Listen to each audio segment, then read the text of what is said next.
The night I found the calendar was steeped in the kind of cold that bites through your clothes and settles in your bones. The city's alleyways were nearly silent, save for the echo of my boots on wet cobblestones. A gust of wind, sharp and sudden, whipped past me, tugging at the edges of my scarf as though urging me to turn back. But my curiosity, or perhaps something else entirely, kept me walking. The shop's sign caught my eye. "Curiosities and Relics," it read in flaking gold letters, dangling precariously from rusted chains. The shop itself seemed to lean forward like a conspirator, its darkened windows revealing little of what lay inside. I hesitated before stepping through the creaking door. Inside, the air was thick with the scent of old paper and dust. Shelves groaned under the weight of books with cracked spines, tarnished trinkets, and relics whose purposes were long forgotten. A single dim bulb swayed overhead, casting jittery shadows that made the place feel alive. I wandered through the aisles, drawn to an old display case tucked into the back corner. There, beneath the glass, lay a weathered leather-bound calendar. Its cover was embossed with strange, intertwining designs that seemed to shift under the flickering light. My eyes were immediately drawn to the crimson ink marking its title, "The Complete Year." I called out for the shopkeeper, my voice sounding small in the cavernous space. Moments later, a man emerged from the shadows, his face thin and sharp, his eyes as dark as the spaces between the shelves. "You found an odd treasure," he rasped, his voice like wind scraping over gravel. I pointed to the calendar. "How much?" He hesitated, his gaze flickering between me and the object. "That's not just any calendar," he said. "It's old, older than anything else in this shop, and it's not ordinary." "Neither am I," I said, attempting a smile to hide my unease. "How much?" His lips pressed into a thin line before he named a price. It was absurdly low for something so beautifully crafted, but I didn't argue. He seemed eager to see it go. As I turned to leave, he grabbed my arm, his grip surprisingly strong for someone so gaunt. "Don't read the 13th month," he whispered. I shrugged him off, chalking his warning up to eccentricity. But as I stepped out into the night, the air felt heavier, colder, as if the world itself had taken a step closer to me. At home, I set the calendar on my desk, its leather cover glistening faintly under the warm glow of my desk lamp. The intricate patterns on its surface seemed even more mesmerizing now, swirling and weaving in ways that defied logic. As I opened it, the first 12 months were as expected. January through December, each illustrated with detailed etchings of natural landscapes, ancient architecture, and constellations. But then I turned the page and froze. The 13th month wasn't an afterthought or a gimmick. It was the calendar's masterpiece. Its name, Lament, was scrawled in crimson ink across the top of the page, the letters curling like smoke. The days were marked with symbols instead of numbers, each one sharp and alien, as though they belonged to an ancient language. The illustration below was even stranger. A black sun hung over a barren landscape, its rays twisted like claws. Beneath it, shadowy figures were etched in chaotic lines, their forms bent and distorted, as if writhing in silent agony. A chill crept up my spine. I snapped the calendar shut, shoving it aside. That night, the dreams began. I found myself in a vast, gray wasteland, the air thick with ash. The sky above was dominated by the same black sun from the illustration, its light dim and sickly. Shadowy figures wandered the landscape, their forms indistinct, but their presence suffocating. They whispered as they moved, their words an unintelligible murmur that prickled at the edges of my sanity. When I woke, my chest was tight, and my sheets were damp with sweat. I brushed the dream off as the product of my overactive imagination and the unnerving design of the calendar. But as the days passed, the dreams grew worse. The whispers in the wasteland became clearer, though I still couldn't understand them. And during the day, strange things began to happen. It started with small details, my kitchen clock running backward, my reflection in the mirror lagging a second behind my movements. Then came the symbols. They appeared on my walls one morning, faint at first, like smudges of soot. But over the hours, they darkened and became sharper, forming the same jagged designs that filled Lament's pages. I tried scrubbing them off, but the marks wouldn't budge. They seemed to pulse under the light, alive with some malevolent energy. That evening, as the clock struck midnight, I heard it, the toll of a distant bell. It was deep and resonant, each chime reverberating through my chest like a heartbeat.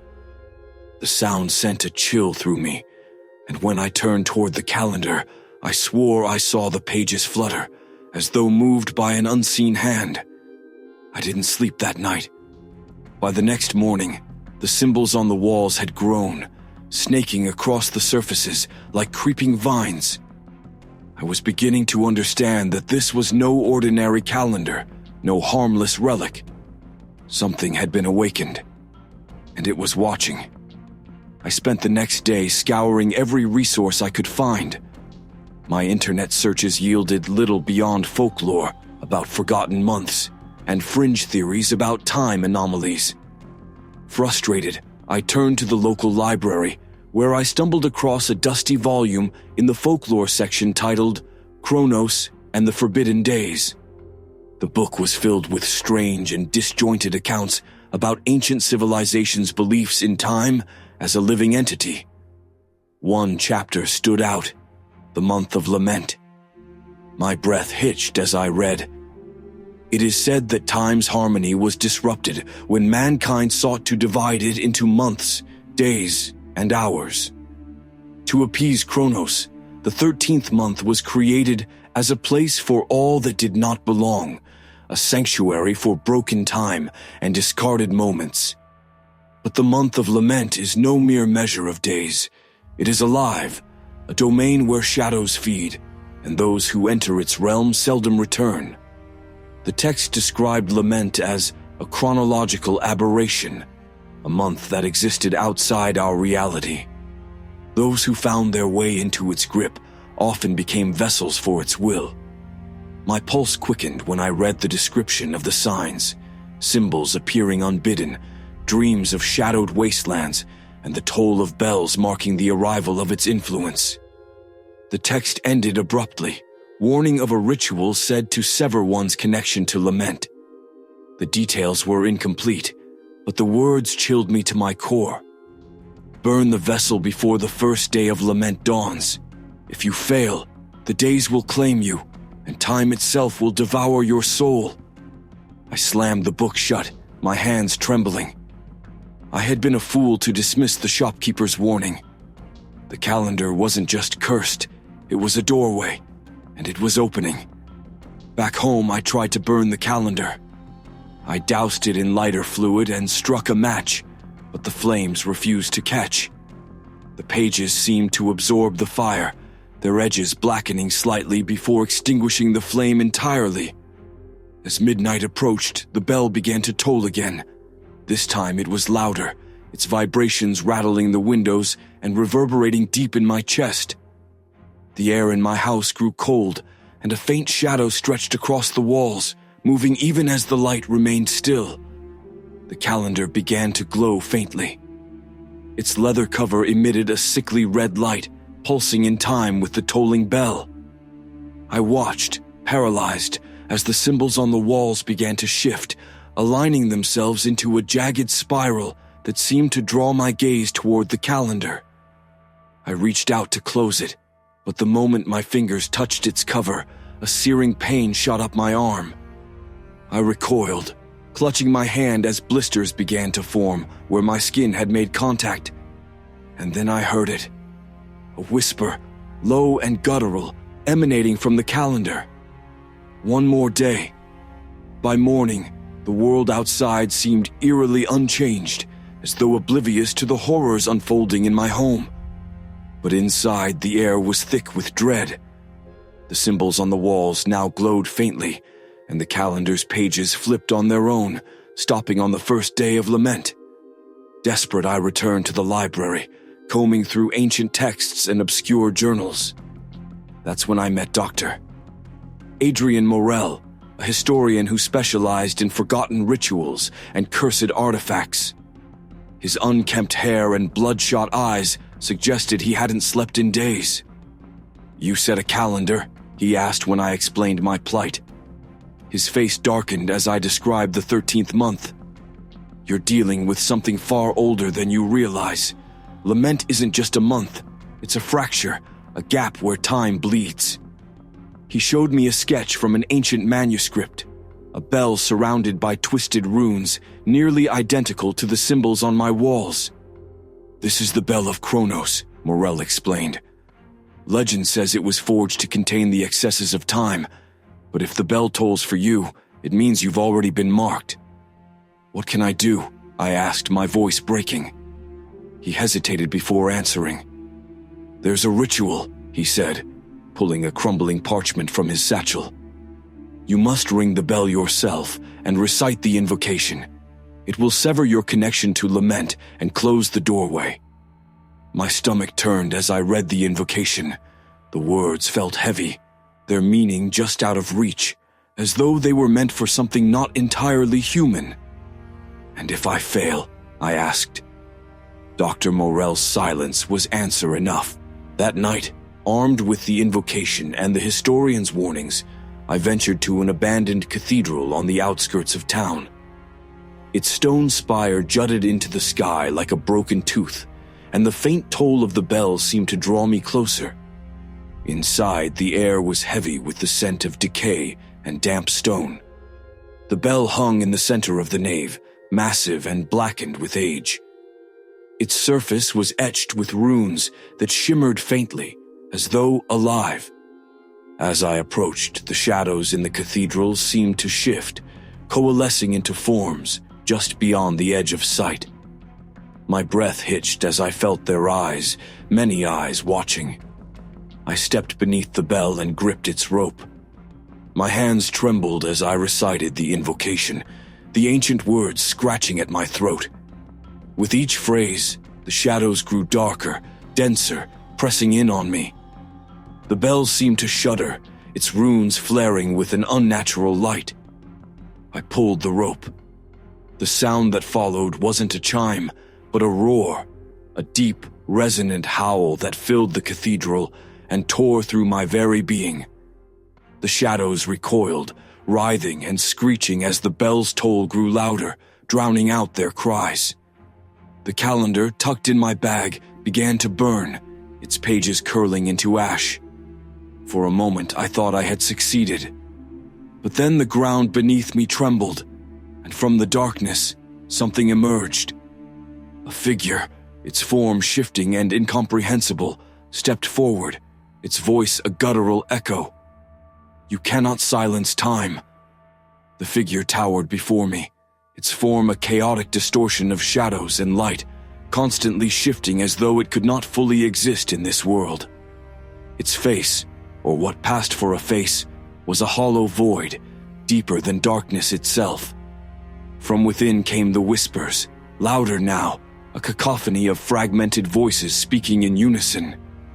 "You have called, and I have answered," it said, the words echoing as if spoken from the depths of eternity.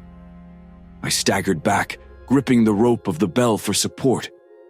The weight of its presence was suffocating, pressing against my chest and making it nearly impossible to breathe. Around us, the cathedral warped. Shadows stretched and twisted, bending the walls into impossible shapes, while the air shimmered with an unnatural heat. "You don't belong here," I choked out, my voice barely audible over the rising din of whispers. "Go back." The figure didn't respond. Instead, it moved forward, its steps soundless but heavy, as though the very fabric of reality shuddered beneath its weight.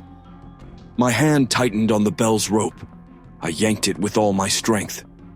The bell rang out, a deep, resonant toll that reverberated through the cathedral like an earthquake.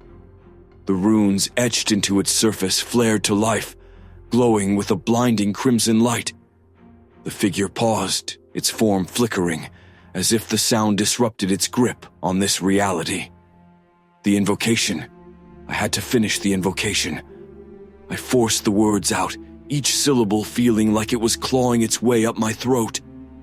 The ancient language burned my tongue, and my head throbbed as though the words themselves were rewriting the inside of my mind. The shadows around the figure began to writhe and convulse. They surged forward, lashing out like tendrils, trying to silence me. One coiled around my leg, icy and burning at the same time, dragging me toward the abyss within the creature. I screamed, kicking at the shadow, but its grip was relentless. My fingers fumbled for the bell rope as I gasped out the final lines of the invocation, each word a desperate plea. The bell tolled again, its sound cutting through the darkness like a blade. The figure shrieked, a deafening, inhuman cry that shattered the cathedral's remaining windows. The force of the sound sent me sprawling to the ground, the shadow releasing its grip as it recoiled in agony. The calendar, now smoldering in my bag, burst into flames, the air filled with the acrid scent of burning leather and ash. I watched, trembling, as the figure began to dissolve, its form breaking apart into fragments of shadow and light. "This is not an end," it hissed, its voice fractured and distorted. "Only a delay. Time cannot be denied." With one final ear-splitting toll, the bell rang again. The figure collapsed inward, its pieces sucked into a singular point of darkness before vanishing entirely. When I came to, the cathedral was silent. The bell hung motionless, its runes dark and lifeless. The shadows had receded, and the air was still, heavy with the aftermath of something ancient and terrible. I staggered to my feet, my legs trembling beneath me. My bag was a pile of ash, the calendar completely destroyed. But as I stepped outside into the cold night air, I felt no relief. The stars above seemed sharper, colder, and the wind carried a faint echo of whispers, too distant to make out but impossible to ignore. Back at home, the walls were blank, the symbols gone. The clocks ticked normally, and time flowed as it should. For a moment, I allowed myself to believe it was over. But then I saw it. On my desk, where the calendar had once sat, was a single page, untouched by the fire. My breath caught as I picked it up, my hands trembling. The page was blank, save for 3 words scrawled in crimson ink. The 14th month. The whispers began again, faint but persistent, curling around the edges of my mind. And I knew that the door had not been closed. It had only shifted, waiting, watching. Time, like the entity I had faced, was eternal. It would come again,